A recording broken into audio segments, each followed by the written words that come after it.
On reprend. Chemise. Vas-y. Bonjour, je suis Marielle Arec, je suis chef de projet du laboratoire d'innovation en assurance inclusive à l'initiative Accès à l'assurance A2I. Donc, le laboratoire d'innovation en assurance inclusive est un programme d'environ 1 an dans lequel 4 équipes pays travaillent ensemble dans ce qu'on appelle un laboratoire social. Donc, l'objectif est de développer et de mettre en œuvre des innovations qui font progresser l'assurance inclusive dans les pays. Donc, les 4 pays qui sont dans le programme actuellement sont l'Argentine, l'Inde, le Maroc et le Rwanda. Donc, chaque équipe est composée de représentants d'environ 8 institutions qui, globalement, ensemble, représentent le secteur de l'assurance dans le pays, avec l'aide de facilitateurs expérimentés. Les équipes sont donc accompagnées à analyser le secteur, l'état actuel du secteur dans leur pays, avant de continuer avec le développement et la mise en œuvre de ce qu'on appelle les prototypes, des solutions qui visent à améliorer la vie de personnes vulnérables dans le pays. Donc, la fin du 2e laboratoire d'innovation en assurance inclusive approche. Les équipes finalisent leurs prototypes et réfléchissent à la manière de poursuivre leur travail après la fin du programme.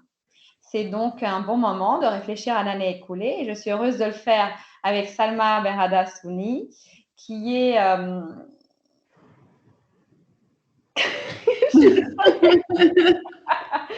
Je reprends, c'est le moment de réfléchir, d'accord? Et c'est chef chargé de mission. J'avais project manager en tête et j'arrivais plus à... Donc. Chargé de mission. Très bien, merci. Donc, je reprends. La fin du 2e laboratoire d'innovation en assurance inclusive approche. Les 4 équipes finalisent donc leur prototype et réfléchissent à la manière de poursuivre le travail après la fin du programme. C'est le moment de réfléchir à l'année écoulée et je suis heureuse de le faire avec Salma Berhadassouni, chargée de mission auprès du président de l'autorité du contrôle des assurances et de la prévoyance sociale au Maroc. Donc, merci beaucoup, Salma, de prendre le temps de parler avec moi. Merci beaucoup. Avec grand plaisir.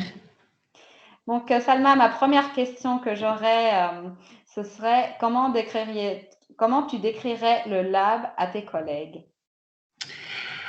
Alors, après 1 an et demi d'aventure du lab, je dirais aujourd'hui que le lab, c'est un bel espace d'idéation et de réflexion autour des problématiques qui sont liées à l'inclusion en assurance. Donc, le lab, c'est un espace qui réunit les représentants de l'ensemble des parties prenantes de l'assurance, et en particulier de l'assurance inclusive. Et à notre niveau, en tout cas au niveau de l'équipe lab, nous avons essayé d'en faire en fait un forum dans lequel chacun peut, à titre personnel, partager très spontanément et dans une ambiance décontractée, informelle, ses idées pour que les belles idées puissent émerger. Merci Salma. Donc dans cet espace-là, qu'est-ce que a fait donc l'équipe Maroc? Quel a été le prototype sur lequel vous avez travaillé ensemble? Alors par rapport au prototype, donc au tout départ, nous avons eu l'occasion d'avoir des entrevues avec les personnes que nous avions identifiées comme étant cibles de l'assurance inclusive. Et on s'est très rapidement aperçu que ces personnes-là avaient une priorité, c'était la santé. Et en particulier dans le contexte du Covid-19. Donc, on a très vite compris que la santé et l'assurance santé étaient une priorité. Donc, on sait, à l'époque, l'assurance maladie n'était pas encore généralisée au Maroc. Enfin, au moment où nous avons commencé l'aventure, l'assurance maladie n'était pas généralisée, n'était pas obligatoire pour l'ensemble des citoyens marocains. Donc, nous avons naturellement pensé à réfléchir à la mise en place d'une couverture santé qui serait abordable pour les populations identifiées. Mais, entre-temps, Sa Majesté le Roi a lancé un projet de généralisation de la couverture maladie obligatoire. Et donc, on a compris qu'il fallait revisiter cette idée puisque la couverture santé allait être prise en charge par l'État et non pas par les privés. Et donc, maintenant, étant au bout de l'aventure, si je devais résumer notre proposition de valeur finale, je dirais que notre proposition de valeur pourrait être résumée de la façon suivante.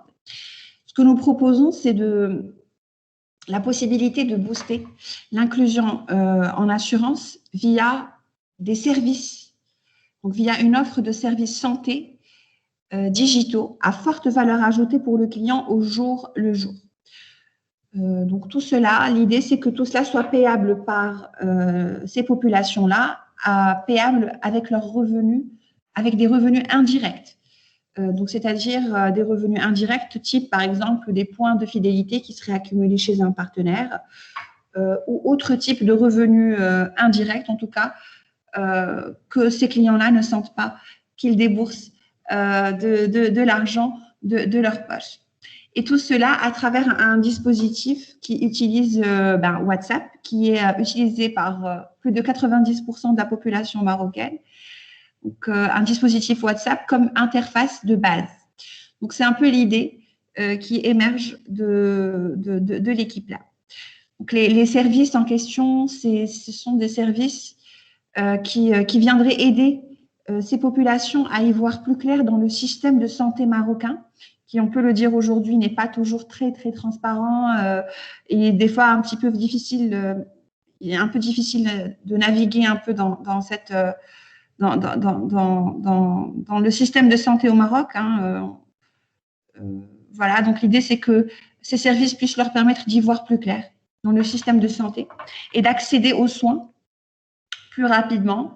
Donc, ils pourraient éventuellement, par exemple, se renseigner en un clic sur les prix pratiqués par les médecins, sur les prix des médicaments, comparer les prix des différents professionnels de santé et pourquoi pas bénéficier de tarifs réduits, bénéficier également de téléconsultations à domicile ou chez un partenaire proche de chez eux. Voilà, et donc c'est un petit peu ce type de service que nous proposons au niveau de l'équipe. Alors, le produit d'assurance en question, ce serait bien sûr un petit produit de micro-assurance qui proposerait vraiment une couverture minimaliste. Pourquoi minimaliste? Pour que ça puisse être abordable justement par des revenus indirects du client. Donc, vraiment une couverture très minimaliste, type couverture hospitalisation, plus décès. L'idée étant que le client puisse déjà avoir une toute première expérience de l'assurance, d'y goûter à travers cette petite couverture et ces services-là, avant d'aller vers des couvertures plus larges, de décider d'aller vers des couvertures plus larges, payables avec des revenus cette fois-ci directs du client. Donc, l'idée, c'est vraiment de le faire goûter à l'assurance via ce dispositif. Et c'est vraiment l'intérêt de ce modèle, c'est-à-dire que c'est ce modèle auquel nous avons réfléchi permet justement de créer cette proximité à travers ce dispositif WhatsApp mis en place, à travers le service qui a été mis en place avec le client. Donc, ça permet de créer une certaine proximité qui offre la possibilité à l'assureur qui vend la micro-assurance qui se trouve derrière ce produit-là, ça lui offre la possibilité de développer son portefeuille et d'offrir à ces clients-là, de leur offrir d'autres types d'assurances, peut-être des produits de micro-assurance comme des produits d'assurance classique également. Et donc, dans l'histoire, finalement, tout le monde est gagnant, que ce soit le client ou l'assureur qui offre l'assurance derrière. Voilà. Maintenant, la seule chose, c'est que ce qu'on pense, c'est que pour que ce type de modèle puisse réussir, nous pensons que l'équipe devrait, qu'il devrait y avoir un écosystème qui favorise l'émergence de start-up, puisque l'offre de services en question, nous imaginons en tout cas dans notre modèle que cette offre de services-là devrait être développée par une insurtech. Et pour que cela puisse être faisable, nous nous avons besoin d'avoir au Maroc un écosystème favorable au développement d'InsurTech via la mise en place, par exemple, d'incubateurs, d'accélérateurs, d'aides pour ce type d'initiative et d'InsurTech. Merci Salma. J'ai l'impression que votre projet va vraiment dans la direction donc digitalisation et puis se servir vraiment de tous les canaux digitaux qu'il y a. Je pense qu'une des questions que j'aimerais poser avant la troisième question, ce serait plutôt le Covid. Donc, en quoi la pandémie du Covid-19 a donc changé le contenu ou bien la manière de travailler de l'équipe marocaine? Est-ce que le Covid a accéléré un peu cette idée de digital que tu viens de décrire? Oui, alors le Covid-19, au départ, nous l'avons tous vu un peu avec un peu de frayeur. Nous avons eu une certaine appréhension quant à la réussite de cette initiative en plein Covid-19. On a tous eu quelques doutes au départ, mais honnêtement, grâce au coaching de Rios Partners et des équipes de HUII, on s'est rapidement adapté. Toutes nos rencontres, nous les avons planifiées de manière hebdomadaire en ligne. Ça s'est très bien passé et ça n'a en aucun cas perturbé l'ambiance qui a été mise en place au départ entre les membres de l'équipe, ni la dimension humaine de l'aventure. Donc, ça a été très intéressant. Et même que je pense que le Covid-19 a même été, comme tu viens de le dire, un accélérateur. Je ne pense pas que dans un contexte normal, nous aurions pu être en mesure de nous voir aussi souvent, d'échanger aussi souvent. Et c'est vrai que le Covid-19 nous a beaucoup orientés vers des solutions digitales. On a compris que c'était vraiment la clé pour s'adapter à ce contexte-là et que ça allait se développer énormément et donc il fallait être dans le coup. Donc en effet, ça a même accéléré les choses et ça a été une aubaine pour nous, le Covid-19 au final. Merci Salma. Globalement, si tu réfléchis un peu à l'année écoulée, quelle a été donc la meilleure partie de tout le voyage du lab jusqu'à présent? Alors, je pense que la meilleure partie du voyage, on ne l'a pas encore vécue, mais je l'attends avec impatience. C'est cette rencontre que nous planifions en septembre vis-à-vis de l'ensemble des parties prenantes de l'assurance. Et cet événement-là va nous permettre de leur présenter notre proposition de valeur. Et on attend avec beaucoup d'impatience leur réaction. On attend de voir quel sera l'impact de nos idées et comment ces parties prenantes vont réagir à notre proposition. Je pense que je reprends. Donc, un objectif de ce laboratoire que nous avons en tête quand nous mettons en œuvre ce programme, c'est la mise en réseau des différentes équipes entre elles, donc au niveau national, mais aussi au niveau international, donc entre les 4 pays participants. Donc, pourrais-tu nous décrire un peu plus comment tu as vécu cette mise en relation et à ces 2 différents niveaux que je viens de mentionner? Oui. Alors, ça a été vraiment l'avantage premier du lab. Cette mise en réseau, que ce soit au niveau national entre les parties prenantes et au niveau international avec des parties prenantes qui sont à l'international, ça a vraiment été l'atout premier de cette aventure. Parce que, en fait, finalement, chaque partie prenante détient une partie du puzzle. Et c'est le fait de faire rencontrer ces parties prenantes qui nous permet ensemble d'assembler les puzzles et de trouver les solutions innovantes, etc. Et vraiment, ça a été l'atout majeur. Moi, je me rappelle encore quand nous avons rencontré, par exemple, un grand expert de la microassurance qui détient une compagnie de microassurance à l'international, qui nous a guidés mais énormément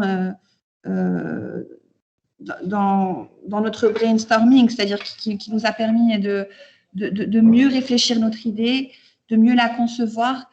Et ces rencontres-là avec ces experts et même avec des personnes qui travaillent dans des autorités de contrôle dans d'autres pays ou dans des entreprises d'assurance dans d'autres pays, nous ont permis de mieux penser l'idée et de mieux la concevoir. La toute dernière question. Quel est ton message aux futurs candidats? Alors, je leur dirais de voir le lab comme une occasion rêvée, d'avoir un accès régulier et dans une ambiance décontractée à des personnes clés du marché de l'assurance. Bref, en tout cas, tous les ingrédients qu'il faut pour que de belles idées émergent. Et donc, je leur dirais d'en tirer le maximum à la fois pour eux-mêmes et pour leur entreprise. Et à eux, donc, d'y voir cette opportunité rêvée, cette occasion rêvée, de faire avancer les choses. Merci beaucoup, Salma. Et donc, je souhaite beaucoup de succès à l'équipe marocaine, notamment pour l'événement que tu as mentionné pour la présentation du prototype. Merci beaucoup. Merci à toi. Merci beaucoup, Marielle.